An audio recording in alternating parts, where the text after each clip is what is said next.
যখন বিশ্বনবী রাস্তার উপর দিয়ে হেঁটে যেত, মনে হয় কোরআন শরীফটা রাস্তার উপর দিয়ে হেঁটে হেঁটে যায়। কোরআনুল কারীম রাস্তা দিয়ে হেঁটে হেঁটে যাচ্ছে।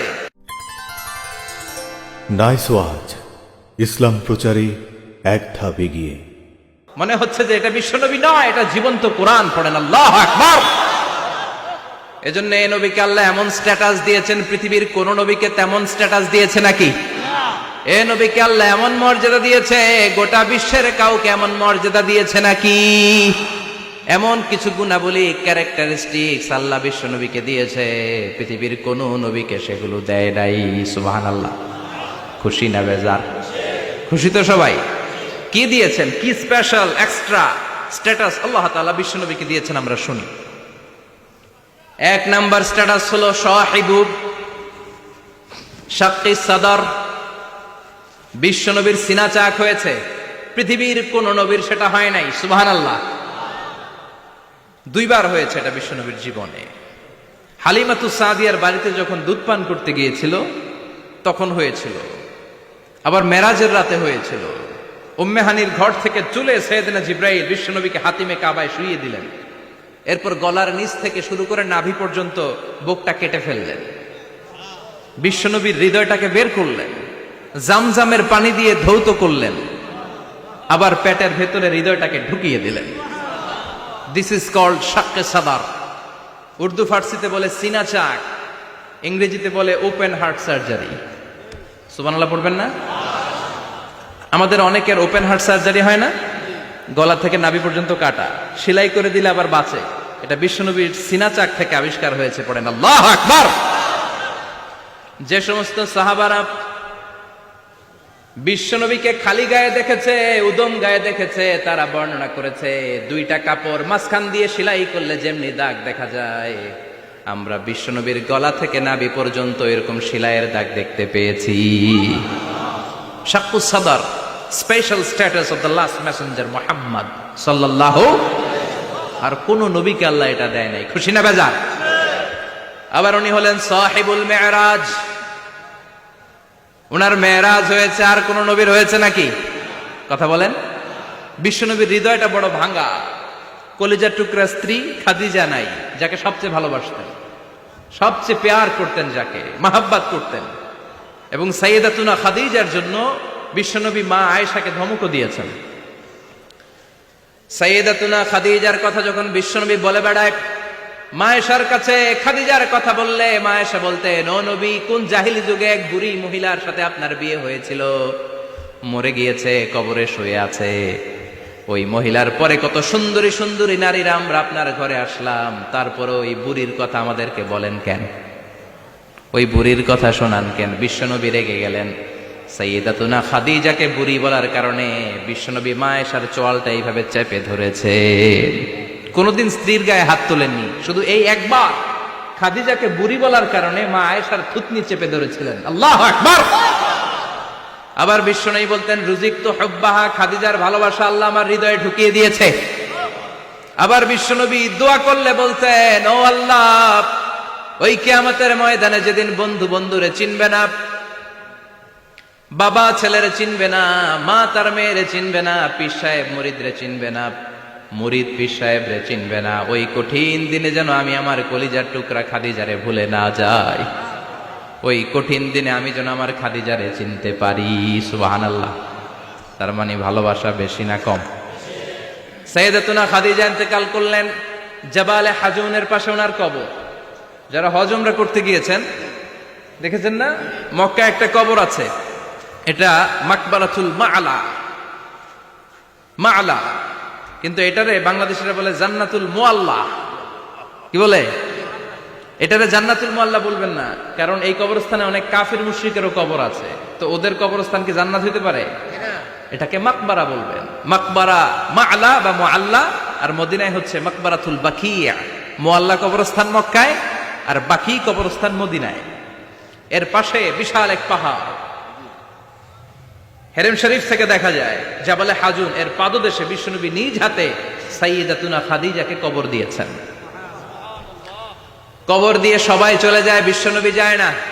দাঁড়িয়ে দাঁড়িয়ে কাঁদতে লাগলেন। সাইয়েদনা আবু বকর বলে, নবী চলেন ঘরে ফিরে যাই। বিশ্বনবী বললেন, তুমি যাও, আমি যাব না। যেই মহিলাটাকে এইমাত্র কবর দিলাম সাধারণ মহিলা না, আমার বিপদের দিনের সঙ্গিনী খাদিজা। আজীবন আমাকে ছাতার মতো শেল্টার দিয়েছে, সমস্ত সম্পদ আমার পায়ের সামনে বিছিয়ে দিয়েছে রে আবু বকর। তোমার মনে চাই ঘরে ফিরে যাও, আমি দাঁড়িয়ে থাকবো। এখনই খাদিজার কবরের 3টা প্রশ্ন করা হবে। আমি খাদিজার পক্ষ থেকে 3টা প্রশ্নের জবাব দিয়ে তারপরে ঘরে ফিরে যাব রে আবু বকর। সাইয়েদনা জিবরাইল এসে বললেন, ইয়া রাসূলুল্লাহ, ইয়া হাবিবাল্লাহ, দাঁড়িয়ে থাকার দরকার নাই, আবু বকরের সাথে চলে যান। রব্বুল আলামিন বলেছেন, ওই কবরের 3টা প্রশ্নের জবাব দিতে যদি খাদিজার সমস্যা হয়, আরশের উপর থেকে 3টা কবরের প্রশ্নের জবাব আল্লাহ নিজেই দিয়ে দিবে। কি প্যার করতেন বিশ্বনবীকে। সাইয়েদাতুনা খাদিজা ইন্তেকাল করলেন, চাচা আবু তালেব ইন্তেকাল করল। দাওয়াত দেওয়ার জন্য বিশ্বনবী ওই তায়েফের ময়দানে গেলেন। তায়েফের ছেলেরাও পাথর মেরে বিশ্বনবীর দেহটারে ঝাঁঝরা করে দিল। বলেন ঠিক কিনা? পাথরের আঘাতে ক্ষত বিক্ষত হয়ে সারা শরীর থেকে রক্ত ঝরে। হে রাসূল, তোমাকে ভুলি আমি কেমন করে? ঠিক কিনা? খাদিজা নাই, আবু তালেব নাই, তায়েফে যে মার খেয়ে আসলেন, অন্তরটা একেবারে ভাঙা, আর মন বসে না, কিচ্ছু ভাল লাগে না। বিশ্বনবীর মনের ভেতরে হাহাকার। বিশ্বনবীর মনে হলো, ডানে বায়ে দুনিয়ায় আমার মনে হয় কেউ নাই। বিশ্বনবী দুনিয়ায় বসে কষ্ট পায়, আরশের উপর থেকে এগুলো দেখে কে? আল্লাহ প্ল্যান করছেন কেমন করে আমার বন্ধুর মনটারে ভালো করা যায়। বিশ্বনবীকে স্পেশাল সারপ্রাইজ দেওয়ার জন্য আল্লাহ প্ল্যান করলেন। জিব্রাইল ডেকে বললেন, ও জিব্রাইল, আমার পেয়ারা নবীকে স্পেশাল সারপ্রাইজ দিব, কিন্তু এই সারপ্রাইজের গিফটটা তোমার হাত দিয়ে আমি দিতে চাই না, তুমি দিয়ে আসলে হবে না। আমার পেয়ারা নবীকে দুনিয়া থেকে টান দিয়ে আমার আরশের উপরে নিয়ে আসো। সাহিবুল মেরাজ, যেই নবীর মেরাজ হয়েছে আর কোন নবীর হয় নাই। এই মেরাজ করতে যে কত কাণ্ড, কত প্ল্যান প্রোগ্রাম। আল্লাহ টাইমের স্পিডকে আল্লাহ থামিয়ে দিলেন। মক্কা থেকে উঠিয়ে বিশ্বনবীকে এক মরুভূমিতে রাখা হলো রাতে। বললেন দোয়া করেন। দোয়া করে বিশ্বনবী বললেন, ভাই জিবরাইল, এটা কোন জায়গা, কোথায় দোয়া করব? সাইয়েদনা জিবরাইল বলেন, নবী, কিছুদিন পরে এই জায়গায় আপনি হিজরত করে আসবেন, এই জায়গার নাম ইয়াসরিব, মদিনা। দোয়া করলেন। আবার সেখান থেকে তুলে এক পাহাড়ে রাখা হলো, নবী দোয়া করেন। দোয়া করে নবী বললেন, এটা কোন পাহাড়? অন্ধকার, আমি তো কিছু চিনি না। সাইয়েদনা জিবরাইল বললেন, নবী, এটা সাধারণ পাহাড় নয়, এই পাহাড়ের কথা আল্লাহ কোরআনে বলেছেন, এই পাহাড়ের কসম আল্লাহ কোরআনে খেয়েছেন। এই পাহাড়টা হলো আপনার ভাই মুসার পাহাড়, তুর পাহাড়। তুর পাহাড়ে তিনি দোয়া করলেন। কত কিছু করে বিশ্বনবীকে আল্লাহর আরশে নিয়ে যাওয়া হলো। সাহিবুল মেরাজ। বিশ্বনবী ছাড়া আর কোন নবীর কি এরকম মেরাজ হয়েছে? সবাই বলেন হয়েছে। এরপর উনি হলেন সাহিবুস শাফা, শাফাতের মালিক। বিশ্বনবী ছাড়া কিয়ামতের ময়দানে কেউ আমাদের জন্য সুপারিশ করতে পারবে? পাগল হয়ে যাব আমরা। সূর্যটা মাথার কাছে, ক্ষুধায় তৃষ্ণায় জিহ্বাটা কুকুরের মতো বের হয়ে ঝুলতে থাকবে। মাথার মগজগুলো গলে গলে নাকের ছিদ্র দিয়ে, কানের ছিদ্র দিয়ে বেয়ে বেয়ে পড়তে থাকবে। বাবা ছেলের দেখলে দিবে দৌড়, বলবে চিনি না, ইয়া নাফসি, আল্লাহ আমারে বাঁচাও। ঠিক কিনা? পীর সাহেব মুরিদ রে বলবে চিনি না, মুরিদ পীর সাহেব রে বলবে চিনি না, ভাই ভাই রে চিনবে না। সব নবী আর সব উম্মতের একটাই জিকির, ইয়া নাফসি, ইয়া নাফসি। নবীও জিকির করে ইয়া নাফসি, উম্মতও জিকির করে। সবাই সাইয়েদনা আদম রে ধরবে, সাইয়েদনা আদম বলবে আমি পারবো না।